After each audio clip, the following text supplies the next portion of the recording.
Genesis 35, we're looking at verse 22. Genesis 35, verse 22. Genesis 35, verse 22. I want everyone to turn their Bible right there. And those who are joining us from the Facebook page there, make sure you follow us. Genesis 35, verse 22. And it came to pass when concubine, and Israel had it, now the sons of Jacob were 12. Father, breathe upon your word this morning, and let your word bring deliverance to our souls in the name of Jesus. Amen. Let your word revive our lives.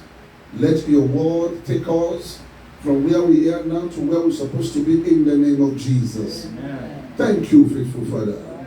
In Jesus' name we pray. Amen. We are looking at what I call when your past speaks. When your past is speaking. When your past speaks is what we are looking at to this morning. The Bible told us that Jacob had 12 sons, and his firstborn Reuben, he went and slept with his father's concubine. For those who want to know the difference between a wife and a concubine, let me just tell you the reason. So just write this down. Difference between wife and concubine. Because people thought they are the same. They are not the same. And so when the Bible said that Solomon married 200 wives and had 700 concubines, people do not know the difference. There's difference between a wife and a concubine. Concubine. Number one, a wife is legitimate, but not a concubine. A wife is legitimate, but a concubine not. So what we are talking of, who has the legitimacy to the husband? To the man in question, it is the wife, it is not the concubine. 2. Difference between a wife and a concubine. A wife is legal, and concubine is illegal. A wife is legal, and a concubine is not legal. A wife is legal, and a concubine is not legal. That is why under any law, traditional law, custom and marriage law, even civil law, a concubine is not a legal entity to a marriage. 3. A concubine could be slave. A concubine could be a slave. A concubine could be a slave. This is what you need to understand, beloved.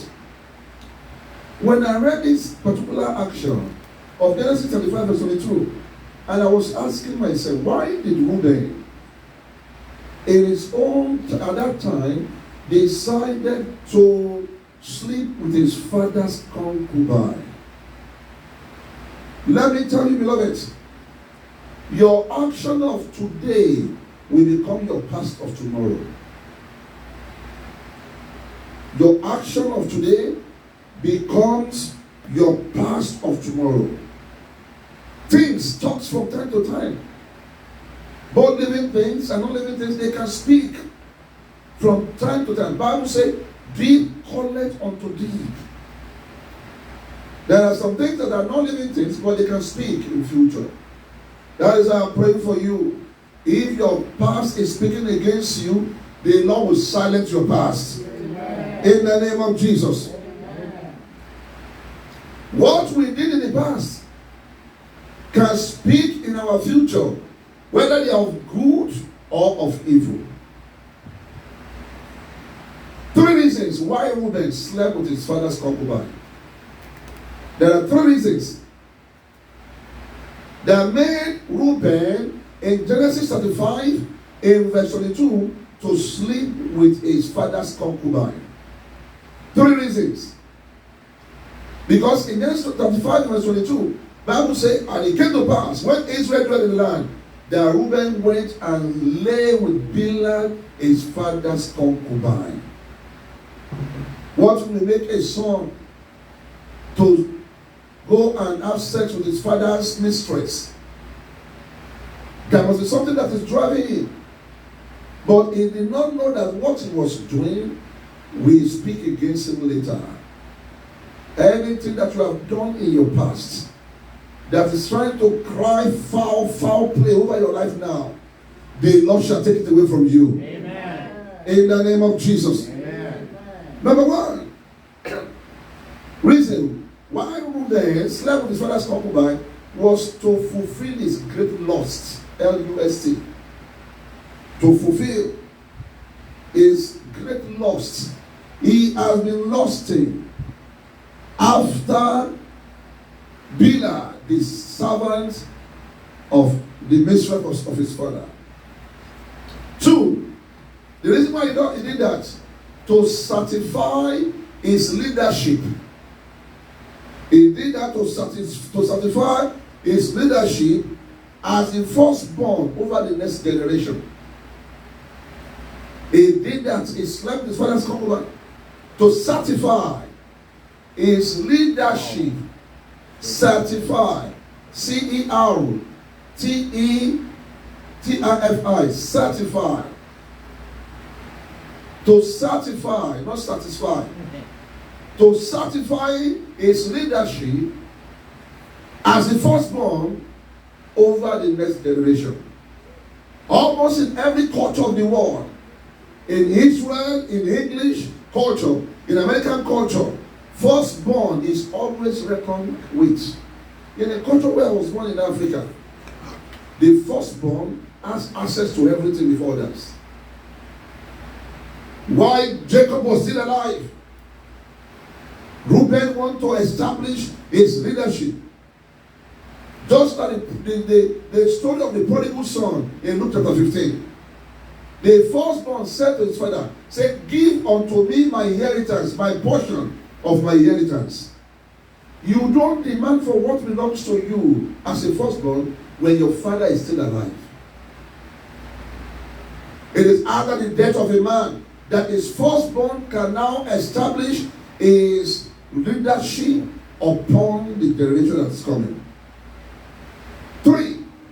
Reason why why Reuben slept with his father's concubine was to prove that he will surely succeed Jacob. Was to prove that he will surely succeed Jacob.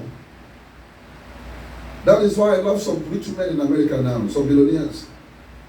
I like with their decision. Bill Gates, Warren Buffett, they decided that all their children will not inherit their billions. They said they will not give them the money. Bill Gates said he will give his children 10 million, each of them. And all his billions, he will donate them out. I said, this man, what is doing?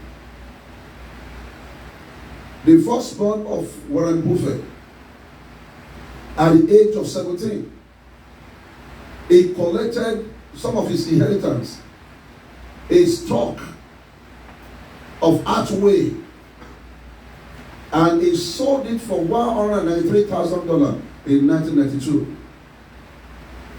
And the same stock has gone up by 250,000%. Now it's worth $280 million. But he has sold it.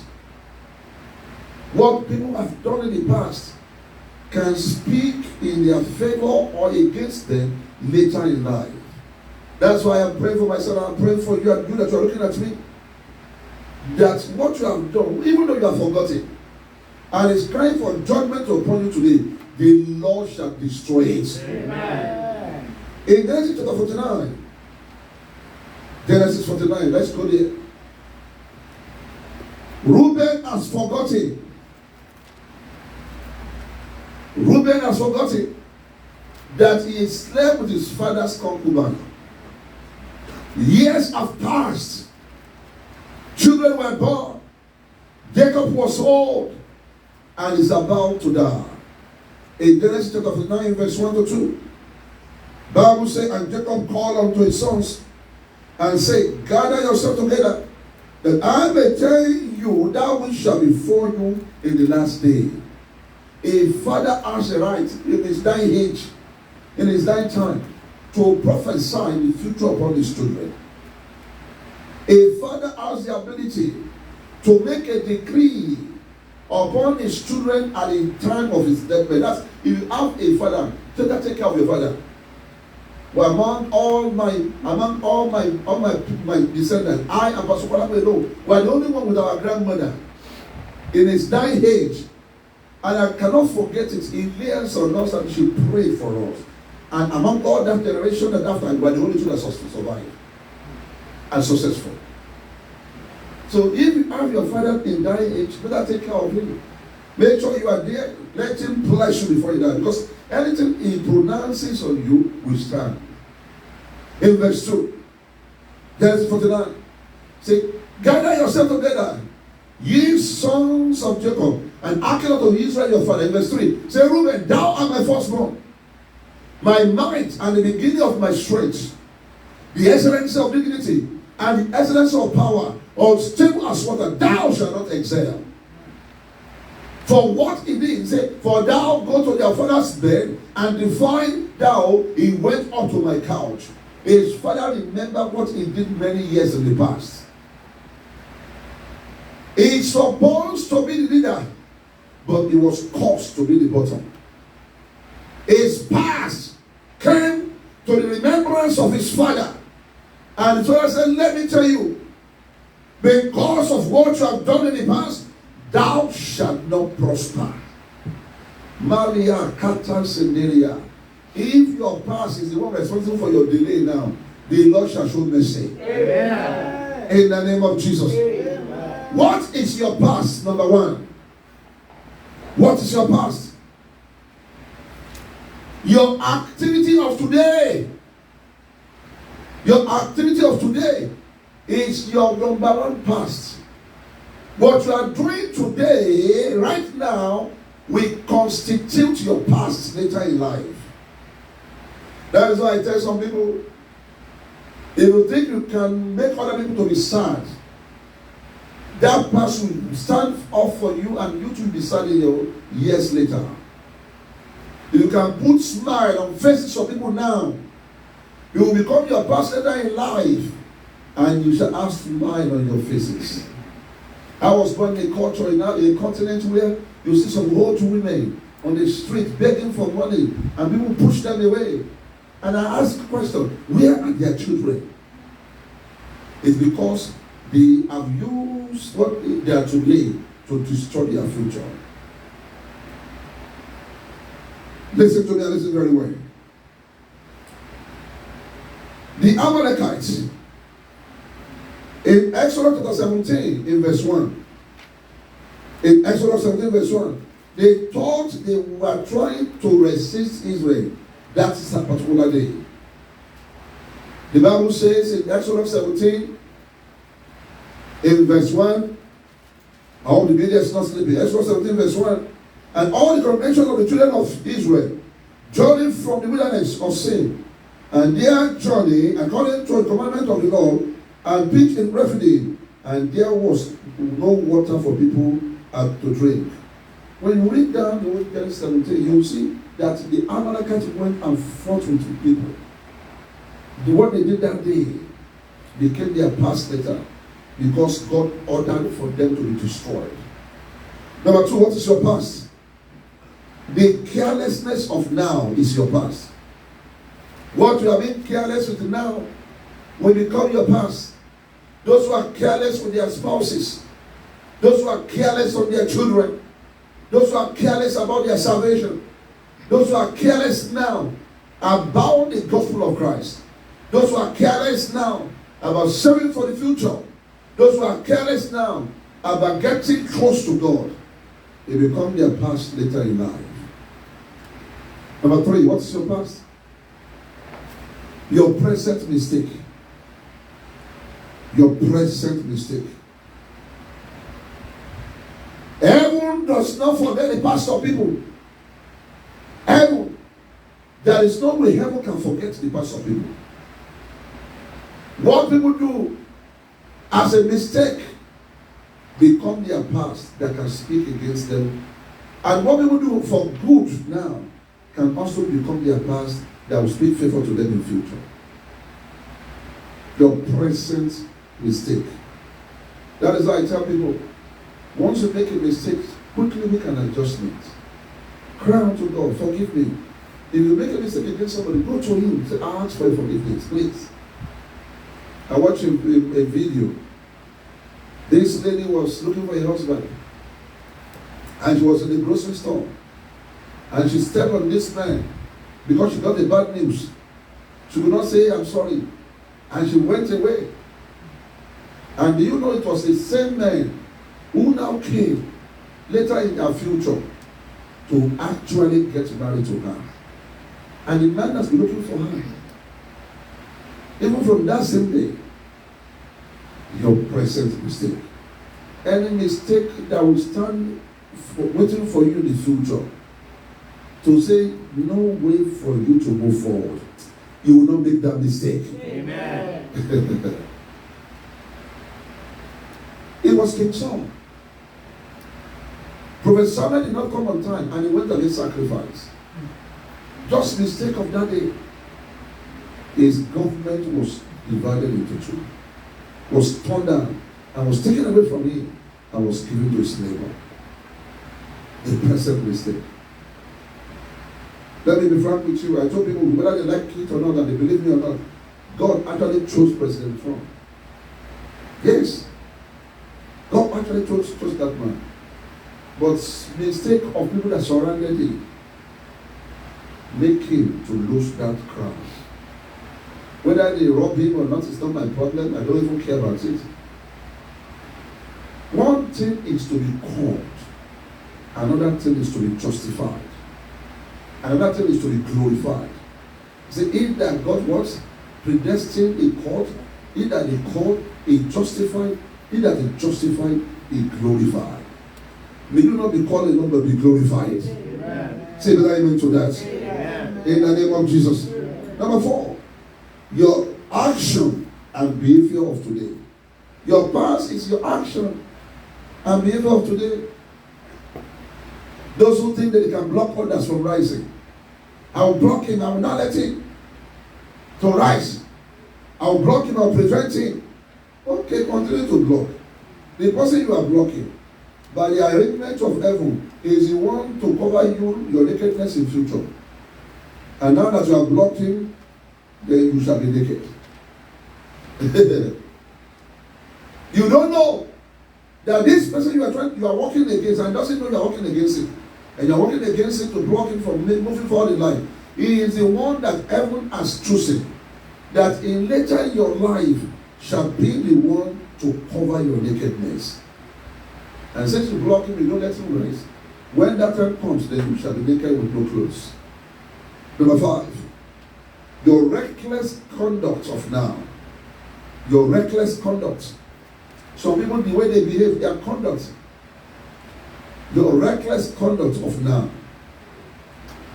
When you tell some children, do this, they go, I do that, guy. They don't know. They are so reckless in their behavior. They are so reckless. They are not listening. They are not paying attention. Not following instruction.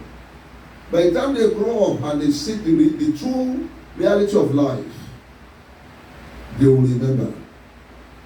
I tell my son, I say, if I was raised like I'm raising, like my father raised me, I'll be better than this. Your reckless conduct. They try to correct you. You are not paying attention. You are not listening to instruction. God speaks to you through people. You get angry, you take your Bible, you go to another church because you don't want to be corrected. And it's not that here in America, people want to go to church for benefits. Once they don't have the benefit they want, they will leave the church. And I remember 3 years ago when we started, how we are giving out money. Everybody was coming, bro, taking money. And once people get settled down, and I look at them, I say, look at your conduct. It's just like a woman asking for a baby. And God make her after a long time of barrenness. She now had a baby. And she stopped coming to church. And I said, why are you not coming to church? I said, oh, Pastor, it's my baby. It's come, it's running. And they will be looking at her. So look at her. When she had no baby, She was going to church regularly. And on time too. Should we take the baby away from her so that you can go back to God? Your conduct will not affect your future. Amen. In the name of Jesus. Amen. In Exodus 17, I was telling you, for almost 700 years, Amalekite did what is wrong before the Lord. They fought against Israel to prevent them. Let's go to Genesis 36. Let me show you something what they did there. In Genesis 36, in verse 12, so that you can know the descendant of Amalekite. You know who they are. They are the descendant of Esau. Genesis 36, in verse 12. And Timnah was concubine to Eliphaz, Esau's son, and she bare to Eliphaz the Amalek. So you can see that the descendant, Amalek were descendant of Esau. So their great grandfather was Abraham, and their grandfather was Isaac. Yet they stood against to oppose Israel.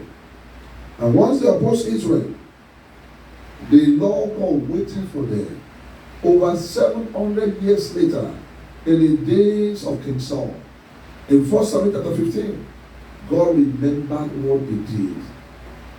Let's go to 1 Samuel 15. When 1 Samuel chapter 15, let's see when their past began to speak.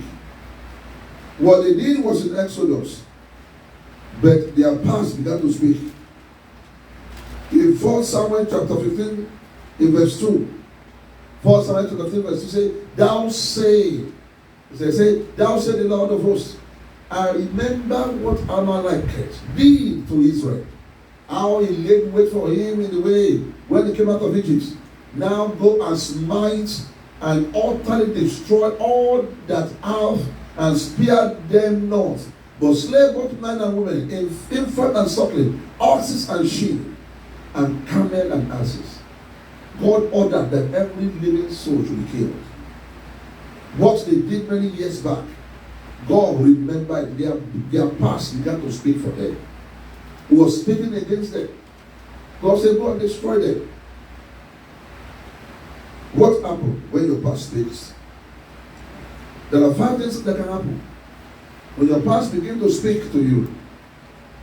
That is why sometimes when I want to help people, and I try to help these people, and I see that all my effort to help them, it was coming to failure and delay, as I will start digging into their past. Let me ask what they did in the past. Number one thing that will happen when your past begins to speak, it will call for punishment if your past is postponed. It will call for punishment. When past speaks, it calls for punishment if that past was bad.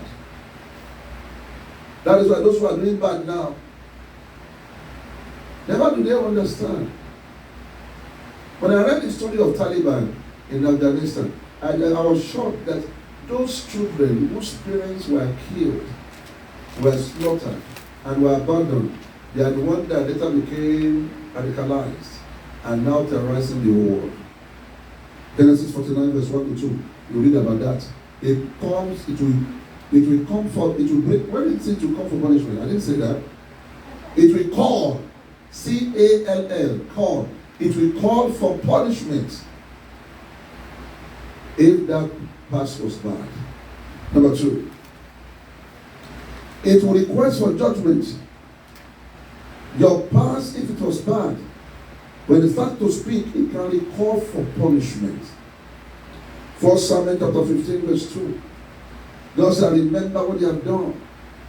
I remember what they have done. I remember. It will request for punishment. If your ancestors have done what is bad, the Lord God will exonerate you in the mighty name of Jesus Christ. Yeah. In Lamentation chapter 3 verse 5, say, our father have sinned. Lamentation 3:5. Say, our father have sinned, but we bear the consequences. It was not their past was speaking against them. 3. It will call for disgrace. It will call for disgrace. What you have done in the past can call for disgrace in the future. That is why it's very important that you should know what you are doing. In Judges chapter 16, verse 20, Samson went outside. Said, let me go and shake myself as usual. That the Spirit of God will be upon me and I will destroy my enemies. He has forgotten that he has slept upon the lap of Delilah. And the Spirit has left him. Because at the time he was shaking himself, his past was calling for disgrace. Others are always afraid to stand with people against others. That's why I always afraid to bring people down. Because what you do today, pray. Number 4, your past, if it is good, your past can bring reward to you. If it was good, your past can bring good reward. Reward to you. Can bring reward to you. Remember the story of the woman that poured oil on Jesus' feet and anointed his feet and wiped it with the hair of her head. Jesus said that anywhere the gospel is preached, a name must come into memorial. The same thing with Abigail, the wife of Nabal. Her past was to save David and his men from hunger and thirst. And when the city fell under destruction, David remembered and married her. Your past can speak, bring reward to you if good. And lastly, your past can speak on your behalf before kings. Your past can speak on your behalf before the kings. In the book of Genesis chapter 41, I beg your pardon. Genesis chapter 41. When Pharaoh asked dream, and Pharaoh did not know what to do. The Bible says the butler, he remembered that there was an interpreter in the prison whose name was Joseph, and he spoke on behalf of Joseph. In Genesis 41 verse 14, then Pharaoh said and called Joseph. Why? Because someone told of him to the king. Someone spoke to king. Said, this person is good. He spoke on his behalf. How can God raise a voice for you where you have no voice? That depends on the past. Rise up to your feet. I'll stop there. Rise up to your feet. And you are praying only one prayer. Say, my Father, my Father, let my past speak favor into my life. Now, in the name of Jesus, let my past speak favor into my life now. In the name of Jesus, let my past speak favor into my life now. In the name of Jesus.